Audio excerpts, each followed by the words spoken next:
Thunder Fury videos, and now 10-man hard mode Anub'arak. I told you guys you'd want to subscribe. You never know what I'm going to show you. Anyways, this is videos of our 10-man hard mode attempts. This is the first time we made it to Anub'arak to even try this. This night we must have spent at least 23 attempts each time improving and perfecting our strategy. Out of that, 3 times it was under 20% that we got him. The best one we've had yet was at 12%.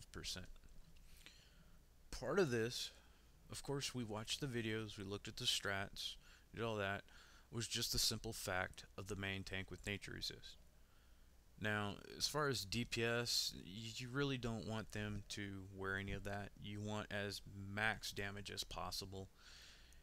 Healers, however, if they can afford the loss of spell power and all that stuff,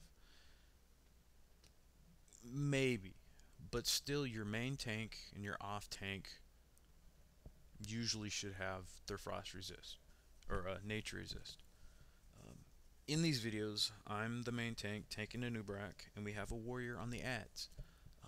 That's not really much of a problem or an issue. I do take a little bit more damage than he does. However, if you were to reverse that, I do have death grip, and he doesn't. His only issue is sometimes that second ad, getting it to him can be deadly, and we might lose a healer. However, we do now have like hunters and other people to take care of that for him. But there are a lot of posts going out that Death Knights just really can't do it. It's designed for a block tank. I have done it in 25 man, and initially I was doing it on these attempts. But we wanted to use whatever take the less amount of damage, and that would be, the warrior. Anyways, as far as what we could have done better, there's really not much. I mean, our DPS was top notch. Our healers were amazing. The only improvements was mostly related to phase 3.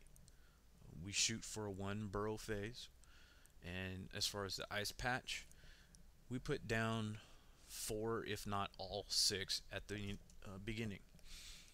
The reason being is every time we've tried it with 2 patches or 3 patches, since we only get 6 patches total for this fight, we've always had issues kiting him and somebody has died, oftentimes 2 or 3 people. Having all of them out pretty much gets rid of that. As long as we can do the DPS right and get him down, it's not an issue. Our ads are tanked on ice patches. Everything is handled perfectly. Our main concern goes back to the Leeching Swarm and the Penetrating Cold. The Penetrating Cold, really the only thing you can do on that, since you do want to limit healing, is oftentimes at the start of phase 3 have people pop like a frost resist potion. It'll reduce some of the damage that they take. It'll help alleviate the healers, and that way they can focus more on the main tank. The healing, like I said, you want to at least keep the whole raid 25% or lower. If your healers can handle it, as low as possible. People should have soul stones or something they could pop if they're really, really getting low and worried. But most of the healing focus should be on the main tank. The reason why is there's a nasty chance, like watch my health bar, it often dips way past the health halfway point, is I can get hit by a freezing slash, a melee, a leeching swarm, and a penetrating cold going off all at the same time. And I believe that is what ended up killing me.